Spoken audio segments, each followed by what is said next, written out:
ನಮಸ್ಕಾರ ಸ್ನೇಹಿತರೆ, power trick ಚಾನಲ್ಗೆ ತಮಗೆ ಆರ್ಥಿಕ ಸ್ವಾಗತ. ಪ್ಲೇಸ್ಟೋರ್ಗೆ ಹೋಗಿ DBT ಆ್ಯಪ್ ಡೌನ್ಲೋಡ್ ಮಾಡ್ಕೊಳ್ಳಿ. ಮಾಡ್ಕೋದ ತಕ್ಷಣ ಈ ರೀತಿಯಾಗಿ ಬರುತ್ತದೆ. DBT ಅಂತ ಬರುತ್ತೆ. ಇಲ್ಲಿ ಬೆನಿಫಿಟ್ ಲಿಸ್ಟ್ ಅಂತಿದೆ, ಅದರ ಮೇಲೆ ಕ್ಲಿಕ್ ಮಾಡಿ. ಯಾರು ನನ್ನ ಚಾನಲ್ ನೋಡ್ತಾ ಸಬ್ಸ್ಕ್ರೈಬ್ ಮತ್ತು ಬೆಲ್ ಐಕನ್ ಪ್ರೆಸ್ ಮಾಡಿ ಮತ್ತು ಇತರರಿಗೆ ಶೇರ್ ಮಾಡಿ.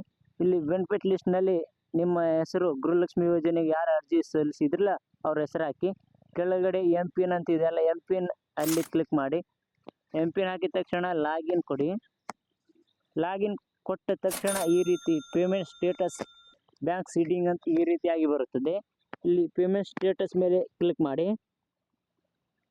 ಇಲ್ಲಿ ಮಾಡಿದ ತಕ್ಷಣ ಸಂಧ್ಯಾ ಸುರಕ್ಷಾ ಮತ್ತು ಗೃಹಲಕ್ಷ್ಮಿ ಅನ್ನಭಾಗ್ಯ ಅಂತ ಈ ರೀತಿಯಾಗಿ ಬರುತ್ತೆ. ಇಲ್ಲಿ ಗೃಹಲಕ್ಷ್ಮಿ ಮೇಲೆ ಕ್ಲಿಕ್ ಮಾಡಿ. ಇಲ್ಲಿ ಮಾಡಿದ ತಕ್ಷಣ ಈ ರೀತಿಯಾಗಿ ಬರುತ್ತೆ, ಚೆಕ್ ಮಾಡ್ಕೋಬಹುದು. 9/8/2024 ಅಂದರೆ ಜುಲೈ ಮತ್ತು ಆಗಸ್ಟ್ ತಿಂಗಳ 2 ಕಂತಿನ 11 ಮತ್ತು 12 ಕಂತಿನ ಹಣವು ನಮಗೆ ಜಮಾ ಆಗಿದೆ. 23/7/2024 2,000 ರೂಪಾಯಿ ಜಮಾ ಆಗಿದೆ. 8 ಮತ್ತು 5ನೇ ಹಣವು ಬಂದಿದೆ. ನೀವು ನೋಡ್ತಿರ್ಬೋದು ಈ ಲಿಸ್ಟು. ಯಾರು ನನ್ನ ಚಾನಲ್ ನೋಡ್ತಾರೆ ಸಬ್ಸ್ಕ್ರೈಬ್ ಮತ್ತು ಬೆಲ್ ಐಕನ್ ಪ್ರೆಸ್ ಮಾಡಿ ಮತ್ತು ಇತರರಿಗೆ ಶೇರ್ ಮಾಡಿ. ಧನ್ಯವಾದಗಳು.